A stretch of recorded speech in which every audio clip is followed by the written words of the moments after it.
Hello hi good morning. आज की नाही मला जास्तच उठायला लेट झाला, म्हणजे अलार्म वाजला होता पण मग मी उठून गेली. आणि तरी पण म्हटलं की 5 मिनिट थोडंसं थांबते आणि नंतर उठते. तर ते अलार्म बंद केला आणि मग मला जागच नाही आली. नेमके 15-20 मिनिट बाकी होते तेव्हा मला जागल. मग मी पटकन त्याला आंघोळीला पाणी वगैरे दिलं, आंघोळ झाली तेव्हा पण ते पोहे केले, त्याला नाश्त्याला पोहे वगैरे देऊन दिले. आणि आता 10 वाजता मला त्याला टिफिन द्यायचं आहे. 10-10:30ला त्याचा इंटरव्ह्यू होतो.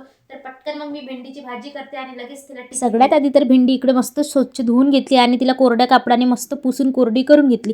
तेव्हापर्यंत कांदा चिरला, हिरवी मिरची चिरली आणि तेलात तडतडायला टाकली. त्यानंतर भेंडी पण इकडे मस्त बारीक कटरनी कट करून घेतली आणि कटरचा खरंच खूप यूज आहे. भेंडी खूप छान पद्धतीने कट केल्या जाते. इकडे नंतर भेंडी ॲड केली, वरून थोडंसं मीठ घातलं आणि इकडे भाजी आणि टिफिन आपला रेडी झाला. त्यानंतर त्याला टिफिन वगैरे भरून दिला आणि चपात्याचे तुकडेच करून देतात, कारण मुलांना चपात्या तोडायला सुद्धा जीवावर येत. त्याच्यानंतर त्याचा टिफिन वगैरे पॅक केला. बघता बघता 10 वाजले आणि नंतर त्याला असं काही मी टिफिन इकडे नेऊन दिलं.